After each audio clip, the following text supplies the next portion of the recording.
Good morning, everyone. Our reading is from the book of Proverbs, the 8th chapter. Does not wisdom call, and does not understanding raise her voice? On the heights, beside the way, at the crossroads, she takes her stand. Beside the gates, in front of the town, at the entrance of the portals, she cries out, "To you, O people, I call, and my cry is to all that live." The Lord created me at the beginning of the work, the first of his acts of long ago. Ages ago, I was set up at the first, before the beginning of the earth. Then there were no depths. I was brought forth. When there were no springs abounded with water. Before the mountains had been shaped, before the hills, I was brought forth. When he had not yet made earth and fields, or the world's first bits of soil. When he established the heavens, I was there. When he drew a circle on the face of the deep, when he made firm the skies above, when he established the fountains of the deep, when he assigned to the sea its limit, so that the waters might not transgress his command. When he marked out the foundations of the earth, then I was beside him, like a master worker, and I was daily in his delight, rejoicing before him, rejoicing in his inhabited world, and delighting in the human race. Thanks be to God.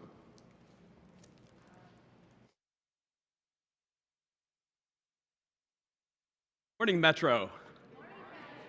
Happy Pentecost.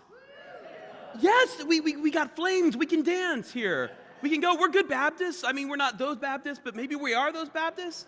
I'm not sure. But like in that same spirit of like Happy Pentecost, it feels appropriate to say Happy Pride as well, because it's a lot of flaming and dancing around as well. So it feels like this beautiful synergy, right? This incredible moment that comes together. And it's also Father's Day. So one of my favorite pictures that I have, and I was looking it up the other day, was from 2016. I had just gotten married about a year before, and it was Pride. And there is a hokey, silly picture of my father and myself at Pride. And it's a big selfie. I don't know what I am wearing, but I'm wearing a hat that has a big smiley face on it, and it's a rainbow smiley face. And it was given to me by a group of monks that I lived with for a time. And when they gave me this hat, and they said, "Patrick, remember who you are, and be happy." And so it was one of my very first Prides I'd ever attended, and I'm there with my dad. We're walking through Pride, and I'm sure my dad must have been like, "What is going on?" Because I was kind of saying, "What is going on?" But it was this living into the reality. Living into a reality that for me, I had denied, right? For so long in my life. I'm not gay. I'm a good Baptist boy. Just didn't know you all yet. I could be a good Baptist boy and be gay, right? We just didn't know. So I've been thinking a lot about this text in Proverbs. And we almost begin to see like it's a new creation. is kind of the telling of the creation story just from a different perspective. Right? In Genesis 1, we see this, in the beginning was the Word, and the Word was with God, right? Like all this kind of stuff. Or that's actually John, that's later on, and we'll flip it back here, right? Right? But we have these like beautiful creation stories. And in this particular one, we hear the story from woman wisdom. From woman wisdom, who talks about being at the very foundations of creation. And that somehow God, who is creating, creates wisdom first. We see in the text that wisdom is either this created thing, but we see that wisdom is somehow intricately a part of creation.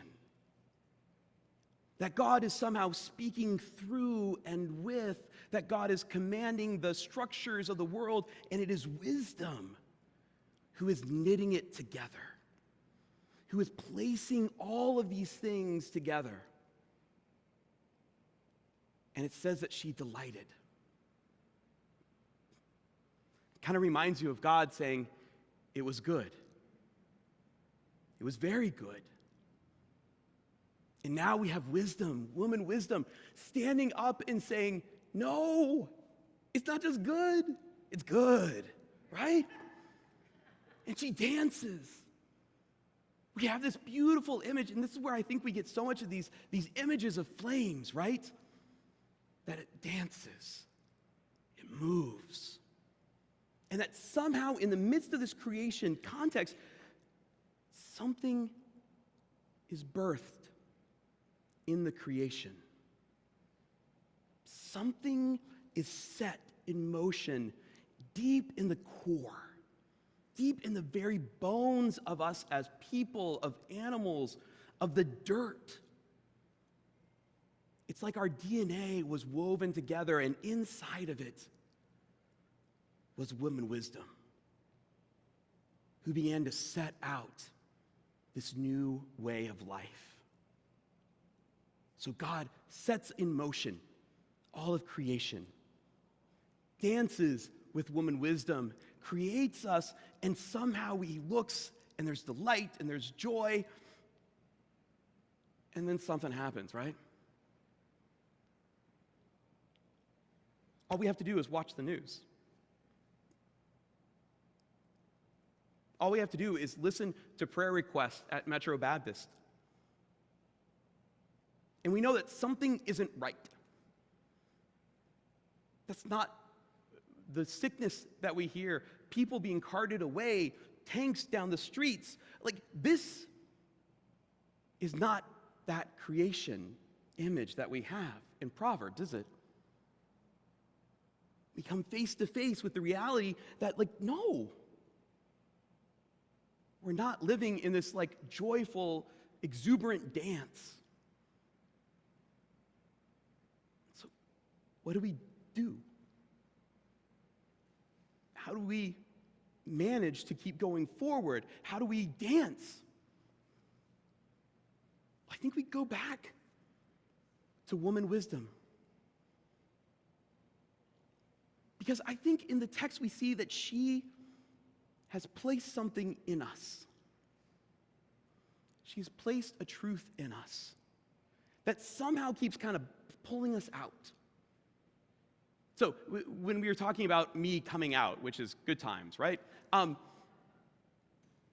It didn't matter how sincere and how much I wanted to be straight, how much I prayed, how much I agonized. In the DNA that God created was this, and it would come out. It would eventually come. It took longer than I wanted it, but that's just the way it is sometimes. And so too, even in our lives here, as we're dealing in a space, my husband and I just moved from Washington, D.C. It's not pretty. It's hurtful. You look at it and say, this should not be. And yet, I believe there's hope.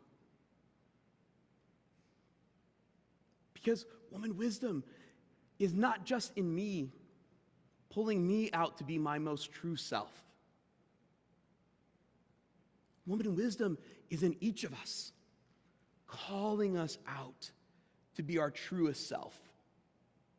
Woman wisdom is in the very fabric of the earth, calling it out to be its truest self. Woman wisdom has been embedded into us and is straining to come out. And it takes time. I love the litany that you all used this morning because it talked about love being dangerous. Love not fitting into the way we think it should work. We can be rejected. And think about this. If women wisdom, who is in this very fabric of our lives, we reject a lot. And yet she endures. She keeps calling. She keeps beckoning. She keeps saying. Because it's pride and, yay. I kept thinking about this pride march that I went on with my dad. I was awkward. I was cute, but I was awkward, right? And, it's funny, we can go to Pride right now, and it's a ton of fun, right? You all will probably, many of you will probably go in a couple of weeks. I think we're going to take my brother and his wife and my niece, to their first Pride of New York, their first New York Pride. Come on, that's good times, right? But it's interesting to me because you go through Pride and there's Chipotle. Okay. I like a burrito. That's great. There's Lockheed Martin. There's Citibank.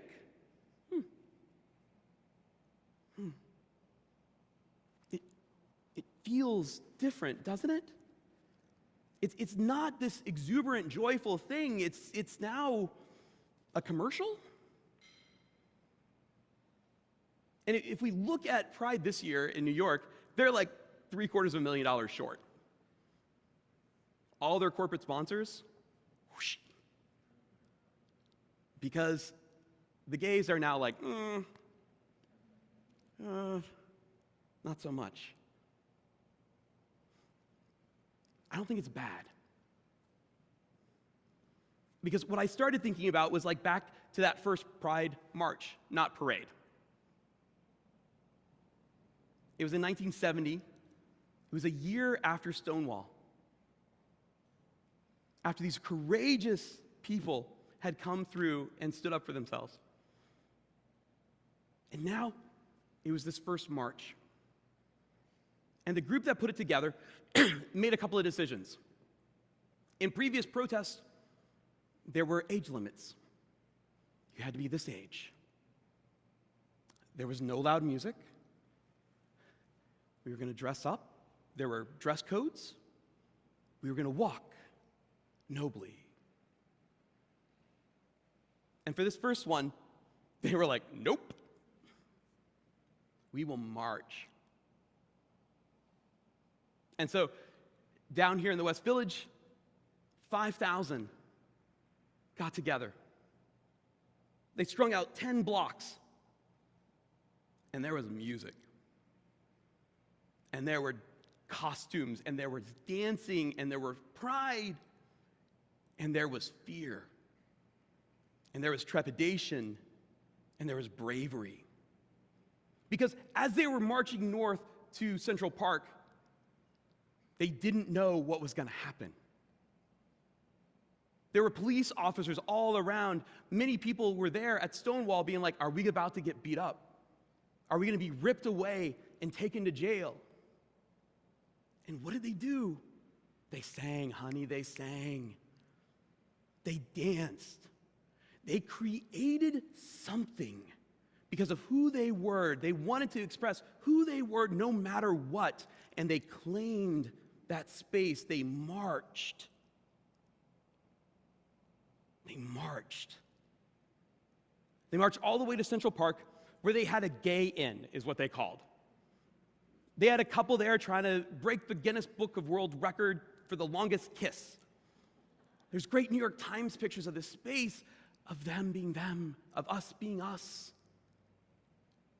I think as we're looking at this passage in Proverbs, I see them as an example of what to do when we call out woman wisdom. She was dancing in their midst because they were themselves. They were who God had created them to be, and she was ecstatic. She was the biggest flame in that space. She was outgoing because they lived who they were. And in this moment where we see all this chaos around us, where people are hungry in my world, where people need something to wear, we joyfully step out. And instead of saying, ooh, shame, shame, shame, why do we not have food for these people? Why is there not clothes for these people? We say, hell, here. You were created to have dignity. You have dignity. And we recognize it in you. We don't just mess around with like, well, we're going to sign a petition now. That's great. Sign your petitions. Awesome. But step forward and bring about the creation into the world that is yearning for it. Yearning for it. And so on this Pride, on this Pentecost, make a decision. Make a decision to honor that which has been made in all of creation and is calling out to you and saying, help me bring it out.